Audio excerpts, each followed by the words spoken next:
नमस्कार दोस्तों, एक और वीडियो में आपका स्वागत है। इस वीडियो में हम पाइप और टंकी के क्वेश्चन सॉल्व करेंगे। तो चलिए वीडियो को शुरू करते हैं।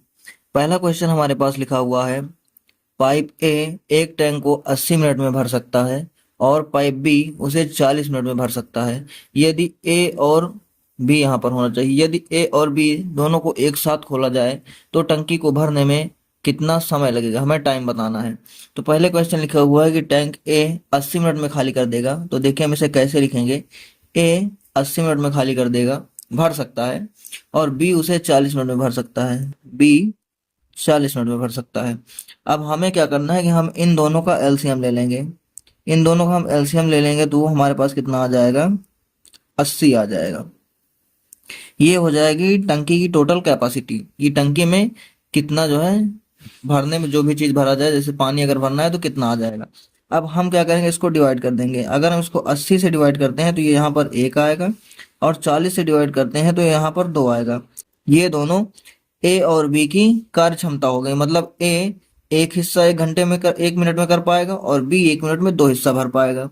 आगे क्वेश्चन कह रहा है, यदि ए और बी दोनों को एक साथ खोल दिया जाए तो टंकी को भरने में कितना समय लगेगा। तो देखो टंकी को भरने में समय कितना लगेगा, समय बराबर क्या हो जाएगा, टोटल टंकी की जितनी कैपेसिटी है डिवाइड बाई दोनों की जो कार्य क्षमता है। यानी कि ये जो है एक हिस्सा भर पाएगा, ये 2 हिस्सा भर पाएगा, तो दोनों की कार्य क्षमताओं से इसको डिवाइड कर देंगे।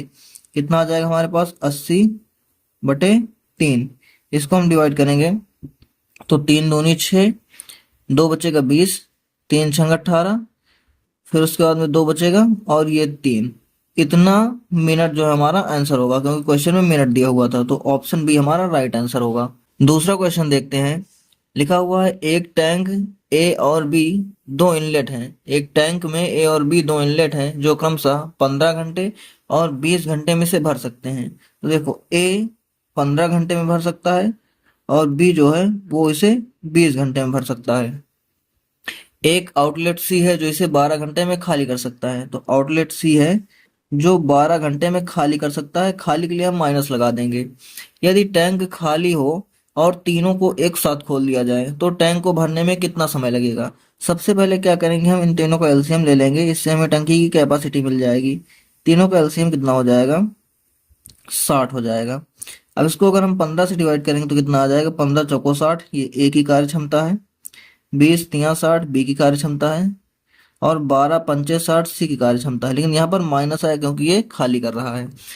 अब हमें टाइम बताना है, अगर तीनों को एक साथ खोलेंगे तो कितना समय लगेगा। तो समय बराबर क्या हो जाएगा, टोटल टंकी की कैपेसिटी जो है डिवाइड बाई इनकी कार्य क्षमताएं। 4 3 7 और -5। हम इसको जोड़ेंगे तो 5 सी खाली कर रहा है तो इसको हम घटा देंगे। 4 3 7 हो जाएगा। 7 में से 5 को हम माइनस करेंगे तो कितना आ जाएगा हमारे पास, 2 आ जाएगा। इसको डिवाइड कर देंगे तो हमारे पास आ जाएगा 30 घंटे। ये हमारे क्वेश्चन का आंसर होगा।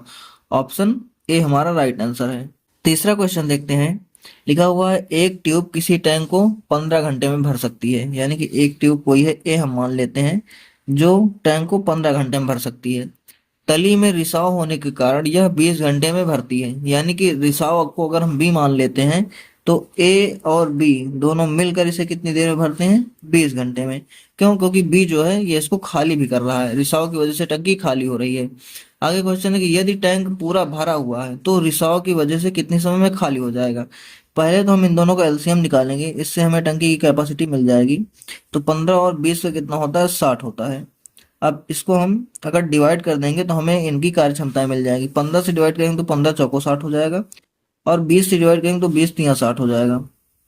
अब देखो यहाँ पर a प्लस बी की वैल्यू कितनी आई है, 3 आई है। a की वैल्यू अकेले कितनी है, 4। अगर a की वैल्यू 4 है तो b की वैल्यू हम कितने रखेंगे, 3 आ जाएगी। तो यहाँ पर हम रखेंगे -1। यानी कि b की जो कार्य क्षमता है वो कितनी आ गई हमारे पास, -1 आ गई। क्वेश्चन कह रहा है कि रिसाव के कारण कितने समय में खाली हो जाएगी। रिसाव क्या है, b है, तो इसके लिए जो टाइम लगेगा वो कितना लग जाएगा।